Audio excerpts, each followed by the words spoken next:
Welcome back. Dan Robinson with you here again with your market update. This is the big monthly market update. We got the February stats in, so we're going to kind of take a quick look at those right now.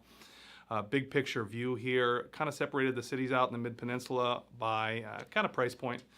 So I'm not going to go through every one of these numbers. You can look at them yourselves. But as you can see, the first three categories, really Palo Alto all the way through San Carlos, San Mateo, Redwood City, all, if you look at the average list price and the average sales price, all about $120,000 difference on average. So houses are selling about $120,000 over the asking price.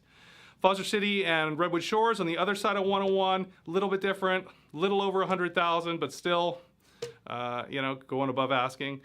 You get into the more expensive properties in Atherton and Hillsborough.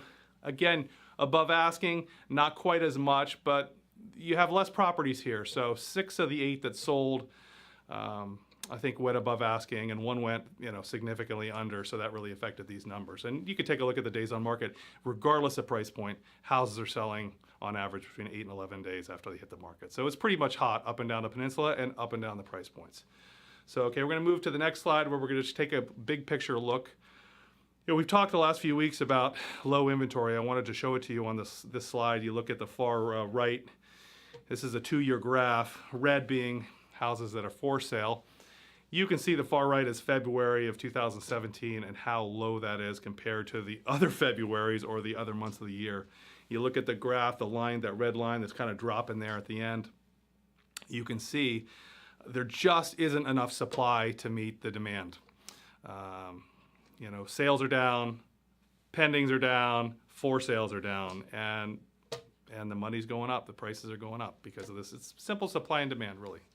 So something to keep in mind. It's a great time to put your house on the market. So anyway, moving on to our next slide. This one really talks about the importance of pricing. If you look at the dark blue line, that is the average price, percentage price of asking price if you don't make a price change. And that's at 105%. So if you price that house properly, you're going to get probably on average about 105% of asking. Whereas if you have to make a price change, that's the light blue on the right there, you're going to get about 88% of asking price. Historically, as you see, it bops up and down there, but over the last 2 years, that's what you're seeing. It just shows you how critically important it is to price your house right. If you price it above what it's worth, you really could be in for a shock here. So if you're a seller, just make sure you're not pushing the envelope too much. Let the market take the house to where it needs to go, so don't start too high. Okay, one more thing we haven't seen in a while is issues with appraisals. The market is moving so quickly that the appraisers just cannot keep up. We saw this back in 2013 and 14 a little bit, but we really haven't seen it the last couple of years, but we're starting to see it again.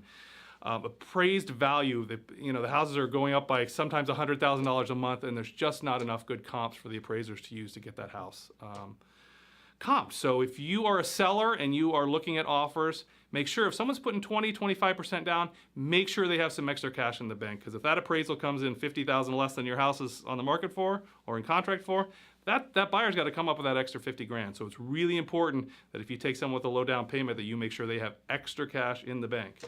And if you're a buyer, you should keep the same thing in mind, because if you go in with all your money to put down and all of a sudden the house appraises less and you don't have that money to come up with, you may lose your deposit. So we're starting to see that again, and it's been a few years. So something to keep in mind.